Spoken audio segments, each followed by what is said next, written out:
Okay, so since we're talking about the doctors, I'm just going to label this the doctors.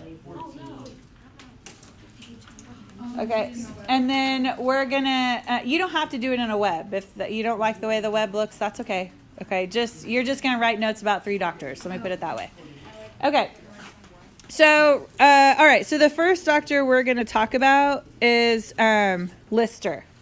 Okay, so his name is actually Joseph Lister. Joseph Lister.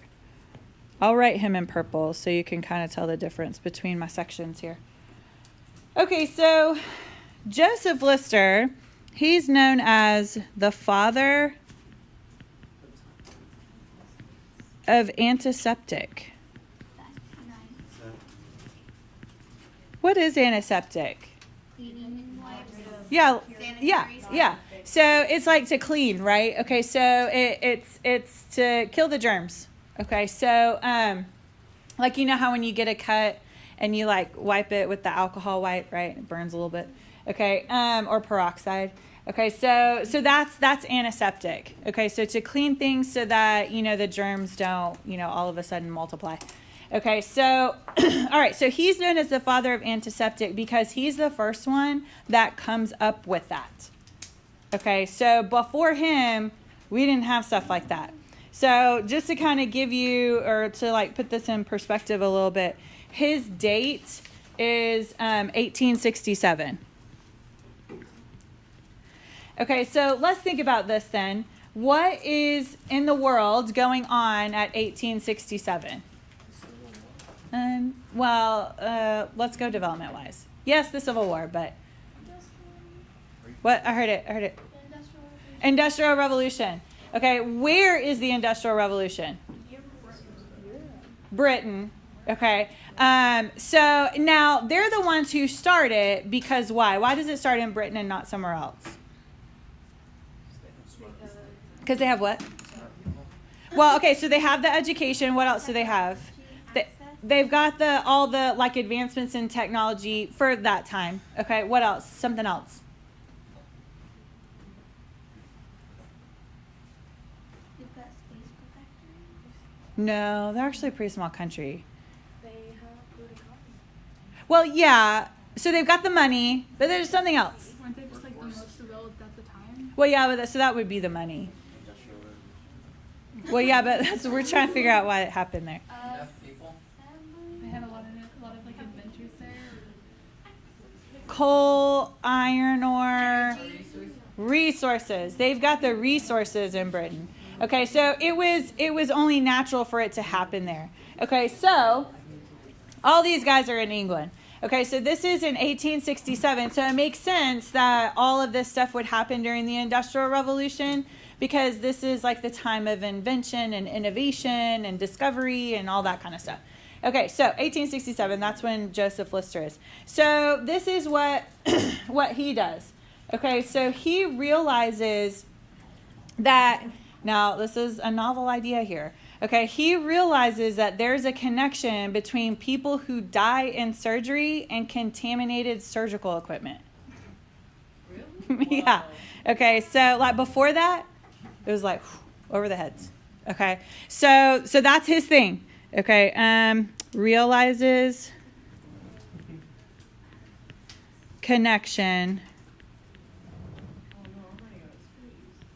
between surgical deaths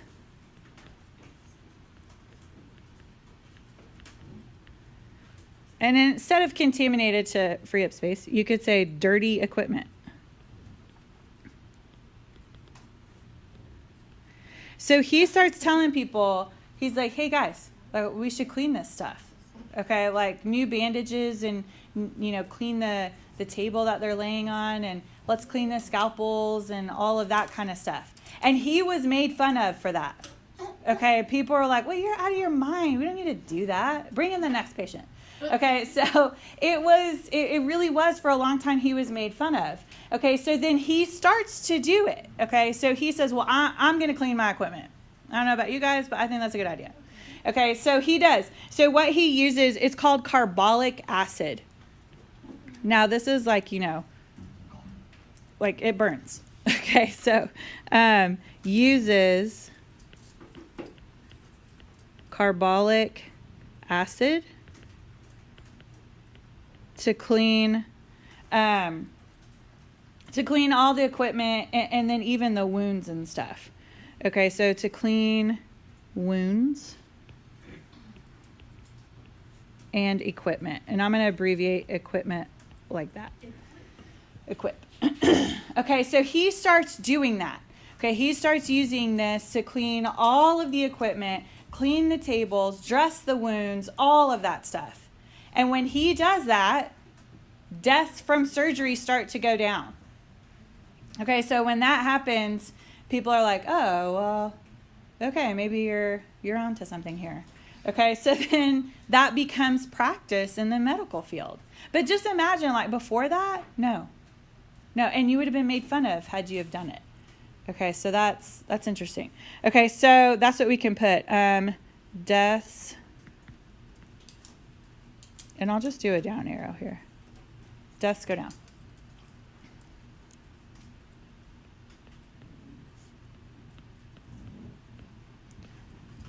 Okay, now in the end, he turns that carbolic acid into something that you actually may use today.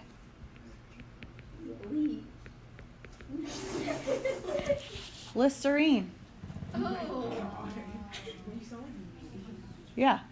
He turns it into mouthwash. Wait, but don't you put that in your mouth? Yeah, but you don't swallow it. What happens? Are you No. No. So you turn the carbolic acid to Listerine? Yeah. So basically what he comes up with is, sanitation, so sanitizer, okay? And then mouthwash too. Okay, so I'm going to pause it. I'm going to stop talking about the doctors for just a second, and now I'm going to show you the video for Dr. Snow. Okay, so this is not a video about Lister because I don't have one. All right, but it's just a video about Snow. Okay, so John Snow. All right, so like the video said, he was an anesthesiologist. Okay, so a doctor. All right, and so at this time, do you remember what date it said for him? No.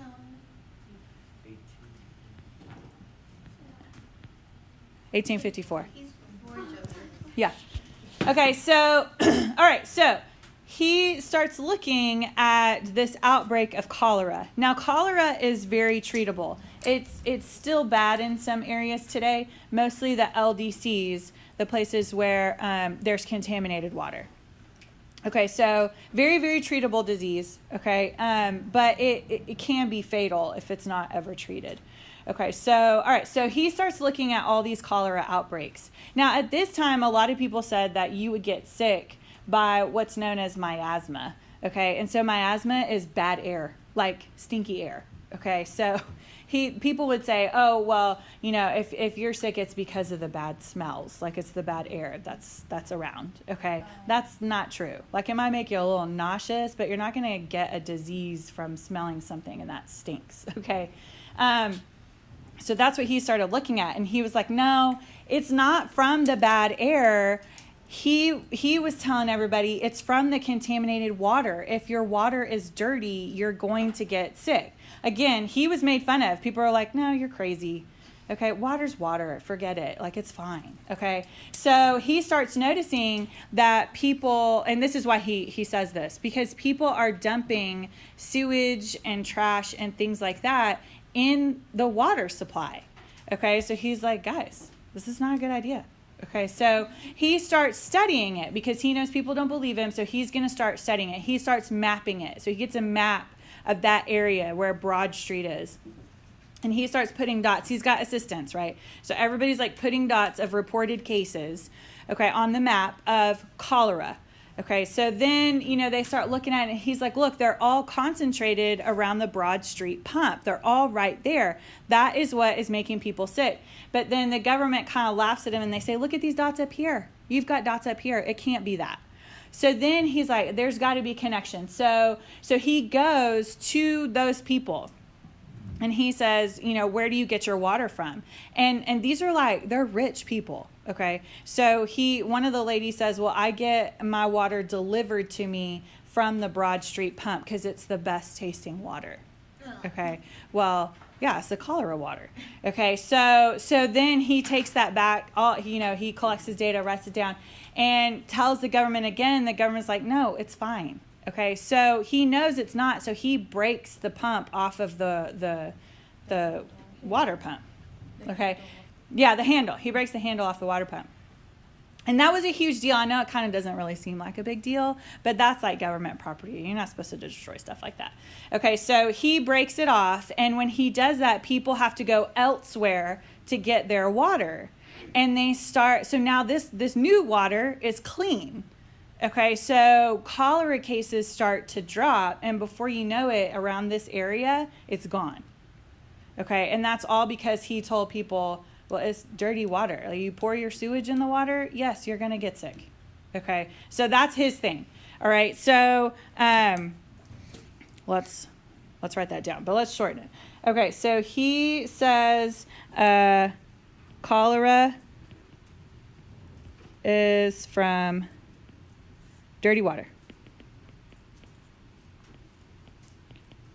Okay. Remember, he's laughed at. Okay, but this is the first time medical geography comes in.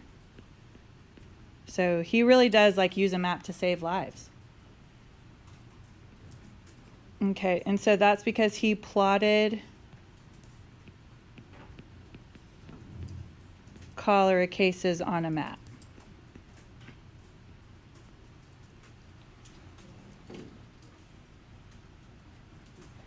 Okay, and then he's the one, so he breaks the handle. Breaks handle, deaths go down.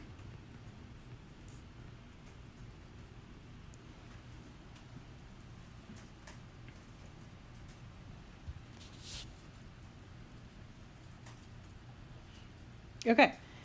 So, all right, so we've got Jenner, who's the father of antiseptic. We've got Jon Snow, who brings in medical geography for the first time.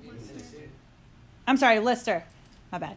Lister. Okay, Lister's the father of antiseptic, and then Jon Snow comes in and he really does kind of create medical geography. Okay, so today, when there's an outbreak of something, they go back to how he did it. So they go back and try to find patient 0. Okay, so you know how the flu starts every year again? Okay, they really do figure out who started it this year. Okay, this sounds kind of funny. Okay, all right, so now let's look at the video for Jenner. Okay. All right, so Edward Jenner.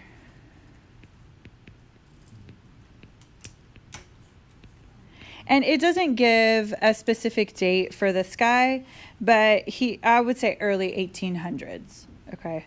Let me change my color. Go blue. Okay. All right. So father of two M's? Mm-hmm.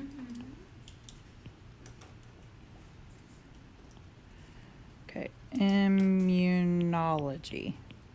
I don't know. Maybe that's spelled right.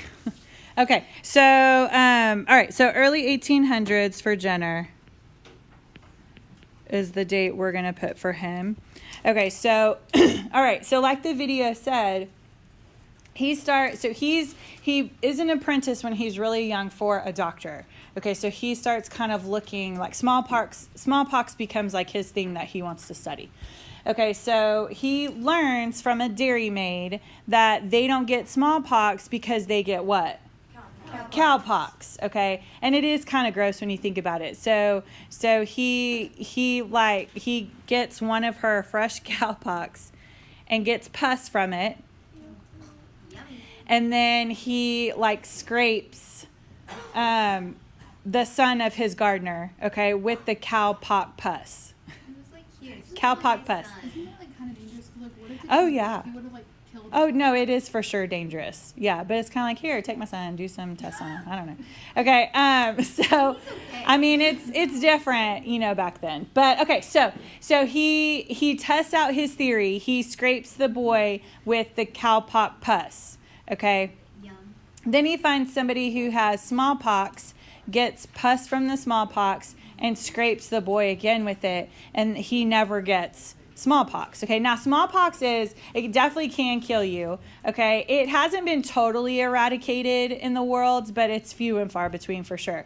Okay, but it leaves like really deep scars on you. Okay, like almost like kind of like divots. Okay, like it's coming back because parents stopped doing the vaccines. That's a theory. Yeah, I'm trying not to get controversial with that. Okay, so, all right, so that's, he tests his theory and it works. Okay, now, because this original thing that he tries, which he ends up calling a vaccine, because it's from a cow, that's why it's called a vaccine, because Latin for cow is vacum.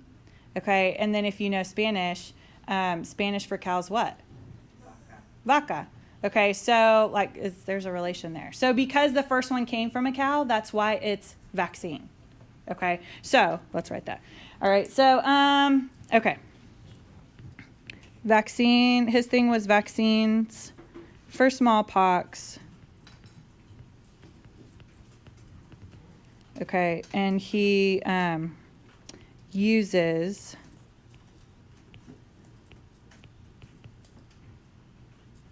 cowpox pus. I don't know how to spell pus. P-U-S? Okay, to create it. Okay, and that's because he knew that cowpox was not deadly. Okay, he never would have tried it. Well, that's not fair to say. I don't know. Okay, I think he probably would have been a little bit more hesitant if he knew that cowpox was deadly. Okay, so this is what changes us from variolation, which is what they did at first, right? They would take the actual smallpox and use it in the same way. So instead of variolation, we go to vaccination.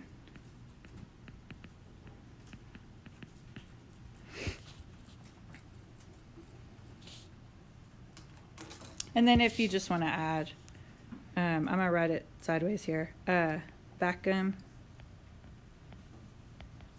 That means cow in Latin.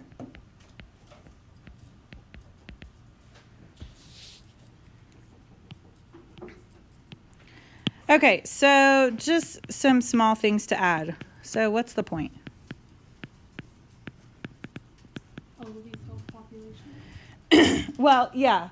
So all three of these guys proved that the whole idea of bad air, not a real thing. So proved bad air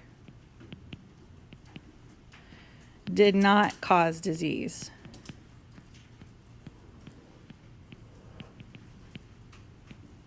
Okay, all of them were made fun of.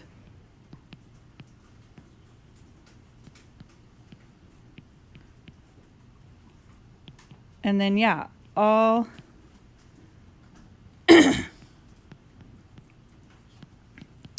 brought medical advancements.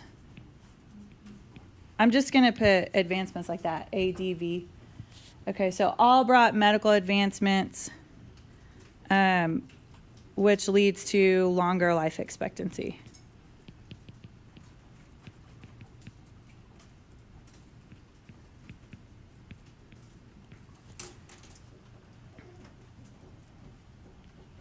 Okay, there you go.